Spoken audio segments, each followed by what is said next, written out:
Hi guys, James at Rampant Lion Reviews again for you today with another beer review. For this one we are going to do a little bit of a special review. This is going to be review number 2900. So as I always do with these mini milestone reviews, I just want to give a huge heartfelt thank you to those of you that have supported the channel over the last nearly 8 years it is now. Crazy to think, 2900 reviews in, we've tried some awesome beers on the channel over the last 8 years or so, and you know, as far as I'm concerned, it will go for another 8 years at least. Yeah, it's been great. It's been a great journey over the years. I've learned a hell of a lot about beer, a hell of a lot about different countries around the world, and that's why I keep doing it. I enjoy trying things from different places. I enjoy learning about different places, and you know, to be part of the beer tubing community is awesome as well. So from the bottom of my heart, a huge thank you to all of you, whether you've liked, subscribed, shared, given me some information on one of your local breweries, sent me some beer, become one of my beer mules, or whether you've, you know, shown me around some place that I've been in the world. It's been a huge privilege to be part of this community for just about 8 years it is now. There's some great beer tubers out there these days. The community has expanded ever since I've joined it, of course, and you know, long may that continue as well. There's some really great people in this whole beer tubing circle that we've got, so I hope that you guys continue to enjoy the reviews over the next years as well. I will post a little bit of a channel update quite soon, probably at the start of June, that will let you know what's going on with me personally and the plans for the channel over the next year or so. We need to see what becomes clear in the next few weeks, because there are still a few things that are a little bit unclear at the moment because of the whole COVID-19 situation, but hopefully that is sorted out quite soon and I can update you with that as soon as possible, so keep your eyes peeled for that. But yeah, back to review number 2900 then. So for this special review, I thought we would have a look at a little bit of a special beer. So we're going to cross the Øresund once again and go over to Copenhagen in Denmark, one of my favourite places in the world, one of the best beer cities in the world these days in my opinion, and we're going to return it to what is probably my favourite Danish brewery. So for this one we are going to go to Kastrup in the south of Copenhagen, and we're having a look at another beer from Amager Bryghus. So this beer is another member of their American Outlaws series, which is basically a series of big beast barrel-aged beers. This one is called the Black Bart. It comes in at 15.5% ABV, and this one is a bourbon barrel-aged quadrupel. So yeah, very curious to see how this beer turns out. Hopefully it's as good as the last one we had in this series, which was the Doppelbock, of course, and I hope that you guys enjoy my take on this one as well. So yeah, I think this is my first quadrupel from Amager Bryghus, if I remember rightly, but it's certainly not my first barrel-aged beer, and I've had some really good kind of big brown sugar leaning beers from these guys over the years as well. But yeah, let's crack on with this one then and see how we go. Always nice to review new beers from Amager Bryghus, of course, and this one I think will be a little bit special. So yeah, I'm not sure exactly when I got a hold of this beer, but this was released as part of the Tillfälligt sortiment, the temporary sortiment through Systembolaget here in Sweden. I have had this one for a few months. I think it was released sometime at the tail end of 2020, and there are a few bottles still in the big boutique shops throughout Sweden. There's a few in Hansa down in Malmö if any of you are interested in getting a hold of this beer. But yeah, let's crack on with this review then and see how we get on. So as always with my reviews, I'll tell you a little bit about the brewery before we taste the beer. If you want to get straight to the tasting, just fast forward. All the usual links are in the video description below. That's the brewery website, the link to my other reviews that I've done from Amager Bryghus before, and we will no doubt add more to that list in the fairly near future. But there's all the usual social media down there. If you want to see more reviews, do please consider subscribing to the channel. The whole channel, of course, has a geography-based tagging system, so you can go into the homepage and search for beer based on country, city, state, county, province, prefecture, whatever it is you happen to be interested in. Do check out the playlists of beers from different countries. There is one there for all the Danish beers that I've reviewed for you. That's being added to very regularly, of course, because I live so close to Denmark and I love my Danish beers. And as always, please do get in touch and let me know some of the other beers and breweries that you guys would like to see me review. It's always great to hear from you guys that are watching the videos, and the support that you show the channel is hugely appreciated. So anyway, to tell you a little bit about Amager Bryghus then, on to my brewery notes. So Amager Bryghus, as I've mentioned to you already, are based in Kastrup in Copenhagen in Denmark, very close to Amager, after which the brewery is named, but these guys are probably one of the best known Danish craft breweries. They were the best known Danish producing craft brewery, if you like, behind you know, Mikkeller and Toyo for a long time, but they were gypsy breweries, of course, so it was right to call these guys probably the most well-known Danish-based Danish brewery for quite a wee while. But the brewery is one of the more established names in the Danish craft beer scene. They were established back in April of 2007 by two friends, Morten Valentin Lundsbach and Jakob Storm, both of whom were school friends and avid homebrewers. But apparently in school, the pair had been forced to do a chemistry and physics project together, so they wrote about the fermentation process in beers, and from then on, they were hooked. But both went on to gain their brewing diplomas from the Scandinavian Brewing School in 2008, and the company has since gone on to become very highly decorated. The first brewery that they had was located in Tornby in the southern part of the city, and they've been constantly expanding over the last few years. So they had to buy a whole new brew kit in 2011, which took their capacity up to around 250,000 litres, but they managed to get the capacity of this brewery up to around 400,000 litres before they had to move premises. But they moved to a new site closer to the airport in 2018, which doubled their capacity to around 800,000 litres, and I think they have actually got room to expand that even further beyond there. But they opened up their tap house bar in Copenhagen next to Nørreport station in March of 2019, and then very quickly after that they opened up another bar in their home district of Amager, which is called Bryghus, and I do need to go and visit that at some point. I have been to the one at Nørreport, so I will try and make sure that I film an out and about video there at some point soon, and I do want to have a little look at Bryghus, like I said, as well. But they've won many awards for their beers over the years, and as of May 2021, when I'm filming this review for you, these guys have produced around 285 different kinds of beer. So like I say, one of the best known names in Danish craft beer these days, and they do some awesome stuff. My favourite beers that I've had from them probably would be the Batch 1000, which was re-released recently to go along with the release of Batch 2000. Winter in Bangalore was always a good one. Arctic Sunstone was great. The Bastard Princess, which was their very first New England IPA, was one that I very much liked as well. But if you ever see Herr Fredriksen, their Imperial Stout, that for me is their kind of classic beer. It's one of the pinnacle Danish Imperial Stouts, actually. So yeah, if you ever see Herr Fredriksen, that is the one that I highly recommend you try from these guys. But otherwise, you will have a good experience with pretty much all the beers that you'll find from them. But I always keep an eye on what they're releasing, and try to review a couple of beers from these guys every few months and things like that. But yeah, that's all I can really tell you at the moment about Amager Bryghus. If you want to learn a little bit more about these guys, you can check out the brewery website. You can follow them on Facebook and Instagram to keep up to date with all the latest goings on, and you can of course check out the Rate Beer, Untappd and Beer Advocate pages to learn a little bit more about all the different beers that these guys have done. So yeah, let's crack on then and have a little look at this beer. So as I said to you earlier, this one is a 15.5% Quadrupel. It's aged for 15 months in Old Forester bourbon barrels from over in the States. So yeah, I'll just let you have a little look at the artwork on this one before we open it up. But yeah, as you can see, very typical of Amager Bryghus. They've changed their symbol a little bit recently just to be a more kind of text-based thing, which is kind of cool. But yeah, you always get this this lovely artwork on these beers, and it says here on the side the artwork is by Simon Hartvig Dalgaard. So yeah, he's quite a talented artist, I have to say, and he has been their artist for years, as far as I can tell. But yeah, I have got the story for this one as well, because since this beer has been released in Sweden, they're not allowed to put the story on it because of the Systembolaget rules just being a little bit stupid, to be honest. But yeah, I have managed to get the most part of this story for you by the power of Untappd. So let's just have a little read at this for you. So it says, born in England in 1829, Charles Bowles was a New Yorker who as a young man moved west to participate in the 1849 California gold rush. Bowles may not exactly have struck it rich, but he did strike his future wife before returning east again, settling around Decatur. In 1862, however, Bart decided to go to war, enlisting with the 116th Illinois Regiment, and he was a good soldier, ending his military career after 3 years with the rank of first lieutenant.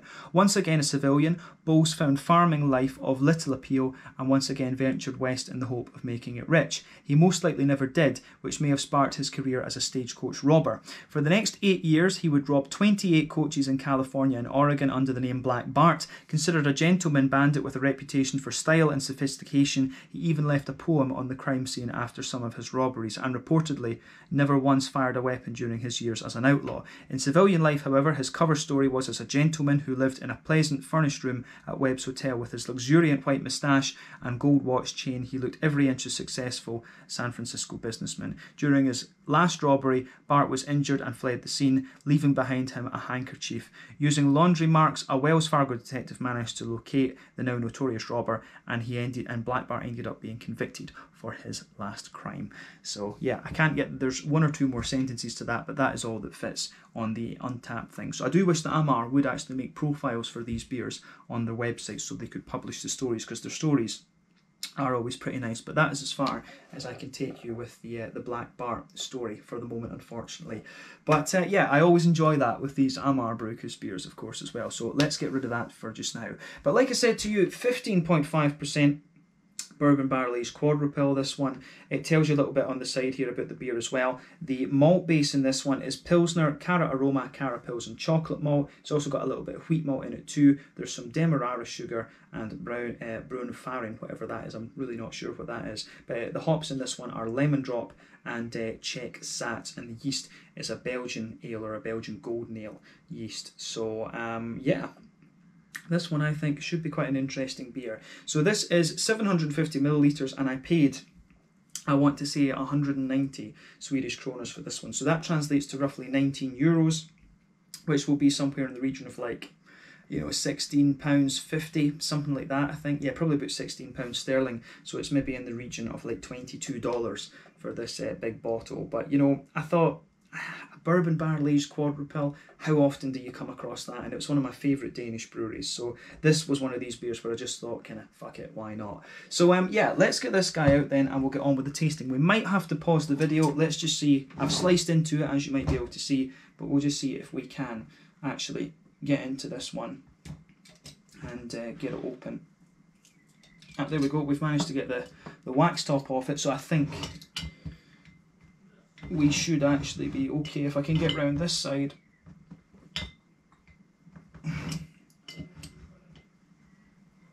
There we go. Got it this time. I had to pause it for the last one, for the red Cherokee that we did.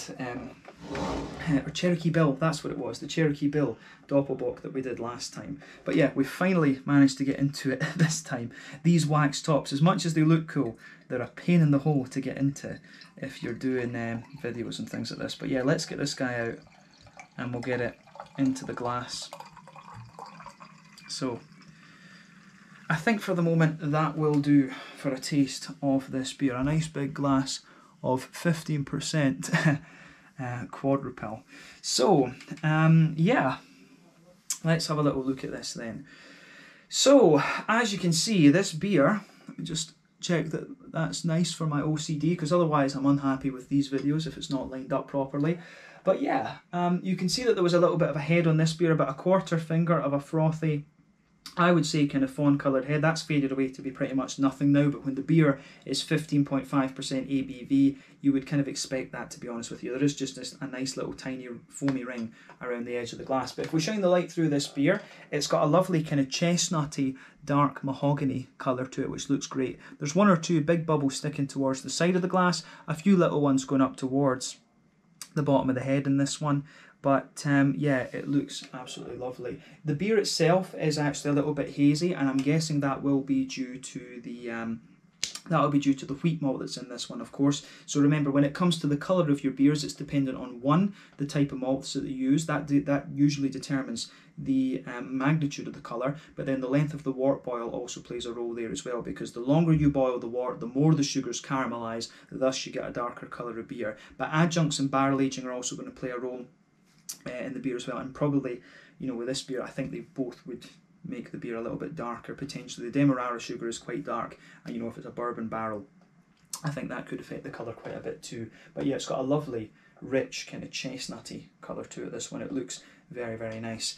But yeah, in terms of what we would expect from a Belgian quadrupel, it's not really surprising. The colour of this one is certainly within the usual spectrum for this beer style. My favourite Belgian beer styles, of course, as you'll know if you've watched the channel, are the blondes, the triples and the quadruples. I really like those. A Flanders Red never goes amiss as well. I don't know if I've actually ever had a sour beer from Amager Bryghus, come to think of it. I don't know if they've released one, come to think of it. So that would be really interesting. If these guys did like a Flanders Red, I think that could be interesting. But you've got to have a whole separate area in the brewery and things like that to do the sour beers. So maybe that's something they'll do a little bit later. We'll just need to wait and see. But yeah, certainly looks the part of a big quadruple, this one. Let's have a closer look at the aroma then and just see how we get on with this beer. Very curious.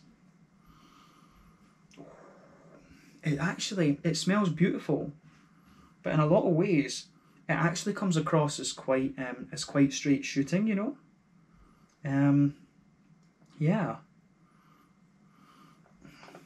Yeah, but it might just be because of how boozy it is. That's one of the things. So one of the tricks that they often use with these Belgian style beers, because often these are a little bit lighter in their mouthfeels compared to, you know, the big imperial stouts and things that are similar ABVs. What they actually do is they put things like demerara sugar or candy sugar or whatever into them to boost the alcohol, but to maintain a slightly kind of crisper mouthfeel almost. So you'll find that's quite often a trick with the triples and the quadruples. I don't know if they do it with the doubles right enough or with the blondes, but yeah, it's a trick that's quite often used in Belgian brewing. Belgian brewing, of course, is all about the yeast, really.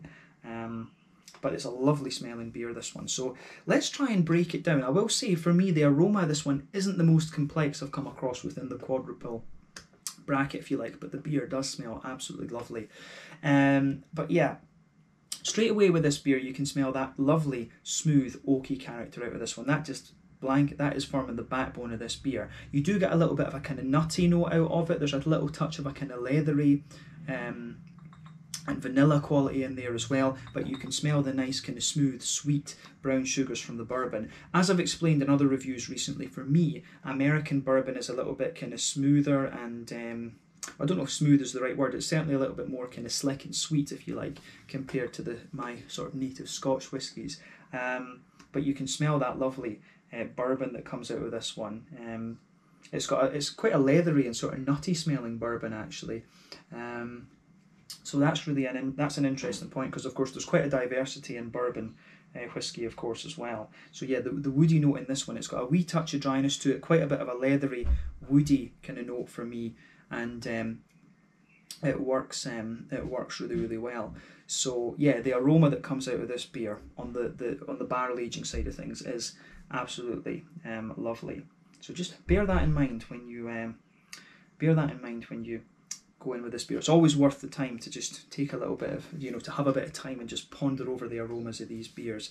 But on top of that, you can smell that big yeasty characteristic that you would expect of this beer style. There's a lovely, smooth, kind of brown bready sort of note out of this one. I hesitate to say rye bread because it's not quite grainy enough and almost slightly not sweet enough to be rye, actually, but there's a lovely kind of wholemeal brown bready kind of character to this one. There's a little bit of a bread crusty element in there as well, which I really like. So yeah, the aroma that comes out of this beer, I think, is really nice. It gives you enough of that yeasty quality to let you know, yeah, this is a quadruple. But yeah, lovely big caramelized brown sugars in this one. The treacly molasses notes coming out really nicely. So yeah, lovely big brown sugars in there. There is a bit of a sweeter caramel element to this one, pardon me, and also a little bit of a toasty brown sugar as well, which I can really appreciate. But you know, the brown sugar in this beer really shows a good little bit of diversity, and that's what you want from a Belgian quadruple. You really want a little bit of diversity within the brown sugar. So yeah, a little bit of a toasty brown sugary note, a little bit of a kind of sweet McVitie's digestive biscuity thing, some highly caramelized treacle molasses, sweeter caramel, and yeah, it's got everything you would want on that side of things. But yeah, the backbone of this beer, it takes a little bit of time for it to come out, but it's very, very smooth, as I say. It's got a lovely smoothness both from the kind of bready notes from the yeast and also the woody characteristics. So I really like how everything pieces together in this one. It gets a big thumbs up from me in that sense. So yeah, the barrel aging side of things and the malty, yeasty side of this beer has everything that you would want, actually. And I mean, when it's got cara pills and cara aroma and things in it, that's not a surprise, to be quite honest with you. But yeah, on the hoppy side of things then, let's focus on that. So for me, the hoppy side of the beer, you definitely get a little bit of earthiness out of it, and lemon drop, if I remember rightly, is a German hop. I'm pretty sure lemon drop is actually German. But Czech Sats, of course, you know, both of these hops are kind of noble in quality. So you get a lovely smooth earthiness out of this one. There's a wee touch of a herbal note, and you've got quite a bright floral aromatist out of them. Czech Sats, of course, the Czech hops tend to be a little bit spicier than their German counterparts. The German ones are very bright, the Czech ones are a little bit spicy. So there's a little bit of an interesting quality with the hops in this one. But remember, when this is barrel aged for 15 months, a lot of that hoppy character will drop out of the beer. You've got a lovely little bit of grassiness to this one though as well, which again you would expect from these sort of noble type hops. But yeah, the aroma on the hoppy side of things is lovely. But the fruity side of the beer, this has quite a few interesting characteristics to it. So you will notice as well that there's a few cakey aromas come out of the beer later on. It smells a little bit like a kind of fruity sponge cake kind of thing, but the fruity side of things that you get out of this beer has a little bit of, it's got quite a bit of red fruit to it. You get a little bit of a raisiny note out of this one, but for me there's a lot of dried sultana type qualities to it, and by sultanas I mean sort of dried white, green and sort of pinky grapes. I've had to clear that up on the channel before because a lot of people just think raisins, and that's the dried darker grapes, at least in my train of thought.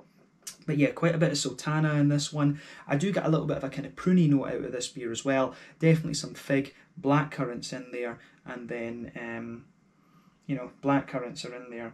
Then you've also got just a little bit of a kind of juicier blackberry as well. These are all things that you would, of course, expect from a quadrupel. So this beer goes about its business in a slightly different way when we think about the aroma, but it has got things that you would expect of this style of beer. So take a bit of time to enjoy the aroma of this one before you get stuck in, but I think it's about time we had a go at this beer. So yeah, this one is the Black Bart 15.5% bourbon barrel aged quadrupel from Amager Bryghus in Kastrup over in Copenhagen. Beer review number 2900. And you know, I dedicate this review to all of you guys who've supported the channel over the last nearly 8 years. Let's get stuck into this one. Slàinte, skål, cheers, and thank you for everything, guys. There we go.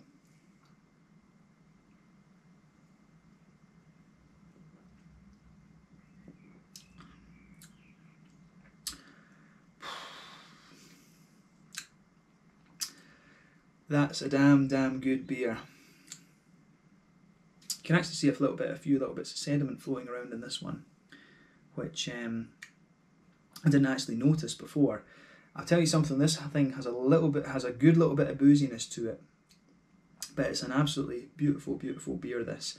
So certainly going to enjoy sharing this one after we finish the review. But yeah, first impressions of this, it's a big, you know, it's a big highly caramelized boozy beast of a quad.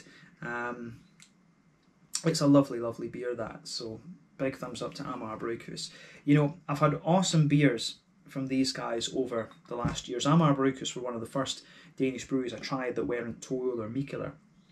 But you know, I've been really thoroughly impressed with these guys over the years. And I don't know whether I would call this beer my favourite one. I have to say that. I don't know whether I would call it my favourite one. But I think when you think about all the stuff I've had from these guys over the years, this one has to be up there with one of the most impressive beers. And at 2,900 reviews, it's a bit of a point. I think it's a bit of a stupid question to be, what is your favourite beer? You know, there's so many good beers out there these days. Like, to me, that's a bit of a daft question to ask me what my favourite beer is, in my opinion at least.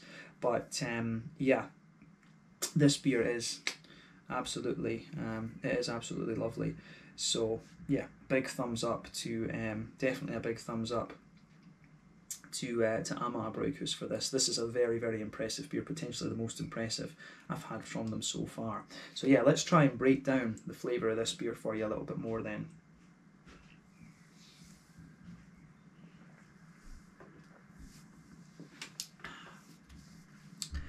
So yeah, straight away across the middle of your palate then you can feel that lovely smooth oaky note in the beer. That's forming the backbone of the beer, 100%.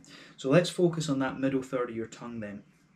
The wood in this one, compared to some other bourbon barrel aged stuff that I've had, the wood in this one feels a little bit drier. But on the back half of that middle third of your palate, you can feel the wood has just a wee tiny touch of like a spiciness or a dryness in there. But as you move into the front half of that middle third of your tongue. You get a wee bit of a vanilla quality out of it, you get a little bit of a kind of nutty element in there, and it's almost like sitting on top of the spice and sitting on top of the sort of spicy note and that note that I've just talked about. There's a lovely slightly leathery slightly leathery quality coming out of the beer. Then sitting on top of that those notes that I've just spoken about there, you've got some lovely, that's when you get the layer of sort of bourbon whiskey. And as I've said to you before, for me, bourbon whiskey is a little bit slicker and a little bit sweeter than the Scotch whiskies. So you really get that nice brown sugary sweetness coming out of the beer. So yeah, the way everything goes together in this one, I think, is very, very nice. So yeah, the barrel aged backbone of this beer, I think, goes together very, very well. It's got a good little bit of diversity to it, and I think that it's very, very nicely done. It tastes a bit different actually from some of the other bourbon barrel aged stuff that I've had before, and I think it's the slight spiciness that it has and a wee bit of that more kind of leathery nutty quality that the beer has. But as I say, this is a beautiful, very, very impressive beer, 100%.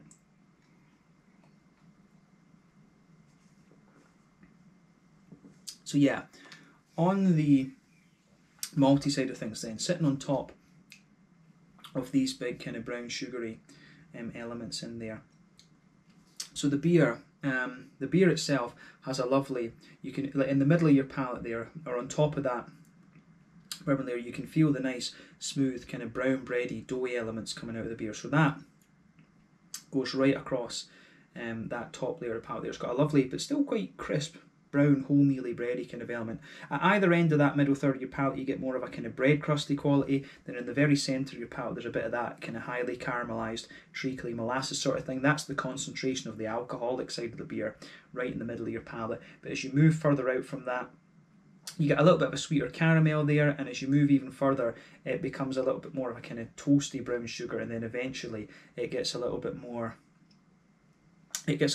sort of biscuity, and it gets a little bit more like McVitie's digestive biscuity like actually. So I get a lot of that out of this beer actually. So there's some really impressive flavours in this one coming out there. So I really like how the middle of the palate goes together in this beer. And you can feel with this beer as well, the Demerara sugar, the sort of darkness of the Demerara sugar kind of it spreads out from the middle of the palate a little bit more and gives you a wee bit of a sweeter side of the bread actually. So that's a really interesting component to this beer as well. The way that middle third of your palate works in this one, I think, is really nice, and that's where the most complex part of this beer is, in my opinion. But like I say, this is just a beautiful, very, very impressive beer. So thumbs up to Amager Bryghus for this one. They've pulled off something really quite special here, in my opinion.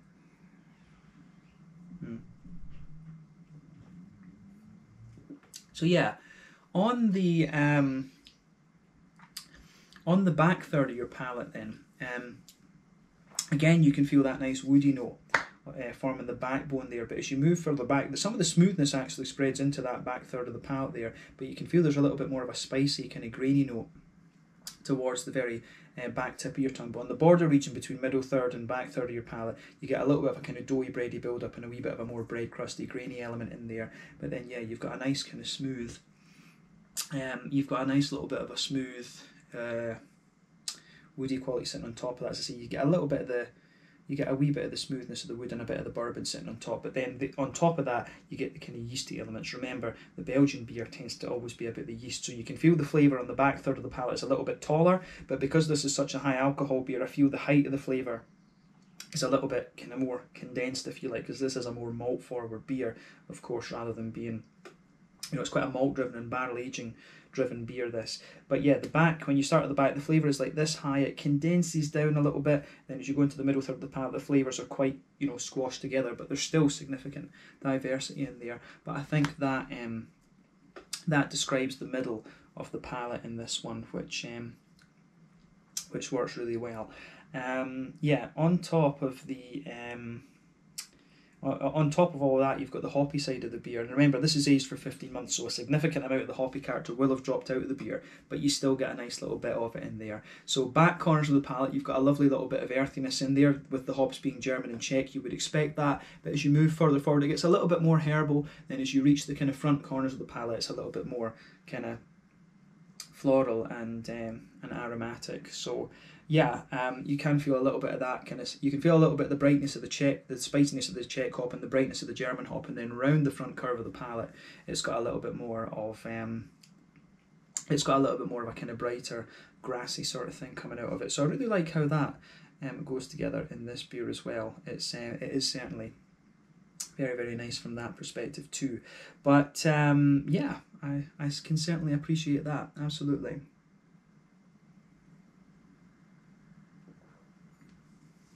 So, on the I think we've covered the hoppy component of this beer as much as we need to, but let's focus on the fruity side of things. So, border region between front third and middle third of your palate, again, you get a little bit of a bready build up there. There's a wee bit of a kind of bread crusty thing, as I mentioned, but then as you move into the base of that front third of your palate, you get a little bit of the woody character underneath, but you can actually feel a little bit of the, you know, the kind of bready note, the sort of slightly wholemealy brown bready quality that I was talking about earlier. That really does sweeten up the further you go into the flavour of the beer, in my opinion. I would say that about this. But at the back of that front third of your palate, you get a nice sort of spongy, fruit cakey kind of element coming out of the beer. So you get that juicy, fruity, cakey note, and it's absolutely lovely. But sitting on that back third of your palate, for me, I was picking up a few raisiny notes in this beer, but the back half of that front third of your palate for me is all about the sultanas. It's that lovely dried white, green, grapey quality there, and yeah, that works really well. As you might get a wee touch of a kind of pruny note in there, in fairness as well. I do think there's a little bit of a dried, plummy quality of that pruny note. But yeah, as you move further forward, it gets a little bit figgy, but then as you move into the front half of that front third of your tongue, it's all about the red fruits. You get that juicy, you get that lovely, juicy, black curranty type quality with this one. So yeah, there's that. You get a little bit of a figgy note, then it becomes a bit more black curranty, and sitting on top of that, you get a little bit more of a kind of oily blackberry type quality out of the beer. So I really like how that pieces together in this beer as well. It really is very, very nice. The fruity notes that you get out of this beer, it really does lean towards the kind of sultana, cakey type note the further you go into the aftertaste with this one. And some of the boozy brown sugars in this beer are sitting there as well. You can see this is definitely a sipper. This one has it has a hell of a lot of booze to it. 15.5%. This is a heavy beast of a thing, so it's most definitely a sipper. I think I had it filled to about here when I started the video. But there's so much flavour to it, and this is a bottle that you share with 2 or 3 friends, and that's what I'm going to do after this video, of course. But yeah, this is a beautiful, beautiful beer, and it certainly is up there with the most impressive ones I've had from Amager Bryghus so far. But I think we've said as much as we need to about the flavour of the beer. So let's round off the review with the mouthfeel then. So the mouthfeel for me, of course, is it's unquestionably a full-bodied beer, no doubt about that in my mind. It's certainly one of the smoother quadrupels that I've come across, but when it's barrel aged and it's 15.5%, that kind of makes sense. Remember, with these beers, it's not, it still maintains that slightly lighter mouthfeel that you would expect of the quadrupel compared to, say, like a barley wine or an imperial stout, whatever. And it's got the cleanliness as well that you expect of a Nordic beer. You can still get that. You always get that here because of the quality of the water and things. I've spoken about this before, but it's got a lovely slickness to it, this beer, and it really works. It really works very, very well. But yeah, it's a lovely, full-bodied, slick, and just lovely beer, this one. So it gets a big thumbs up from me on that side of things. In terms of hoppy bitterness, I think you'd be lucky if this beer has 20 IBUs in it. Yeah, it might well not even be that. The sort of bitterness that you get out of the beer, I think, is there's a little bit of spiciness from the wood, as I say, and you've got a little bit of burn, if you like, from the alcohol. That you do get a bit of warmth out of this beer in here at 15.5%. Again, not a surprise, but yeah, You might think there's a wee bit of bitterness to the beer for that, but you would be lucky if there's 20 IBUs in this. But you do get a nice little bit of hoppy character out of this one, and as I say, the fruits are really lovely and juicy. Bit of smoothness in the malt base, and a big, thick, caramelised brown sugar note out of this beer. But overall, it's just, it's top class stuff. This is a beer that you really need to try if you get the chance. Probably the most impressive beer that I've had from Amager Bryghus thus far. So they've given themselves a job to top this. Actually, I still need to get a Scotch ale from Amager Bryghus. I need to speak to them about that and see if they've got any hiding in the brewery or something like this. But yeah, this is a lovely, lovely beer, and if you do get the chance, it is worth the price, but, you know, share it with a few friends. This isn't one you're going to drink yourself. So, yeah, let's leave it there then. Once again, thank you for watching my beer reviews. Thank you for all your support over the last nearly 8 years it is now. Thank you for everything during these 2,900 reviews. I hope that you continue to enjoy the channel.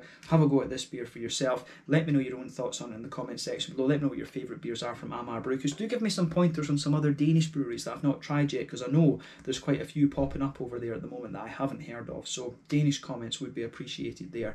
But yeah, this was a lovely beer, and again, thank you for all your support over the last nearly 8 years. I can feel this one going to my head, so we'll round off there. Thanks again for watching. Check out my social media, check out Amager Bryghus. This one was the Black Bart, a 15.5% bourbon barrel aged quadrupel from Amager Bryghus in Kastrup in southern Copenhagen. Thank you again, and I'll catch you guys very soon. Slàinte, skål, cheers, and see you guys on the next review.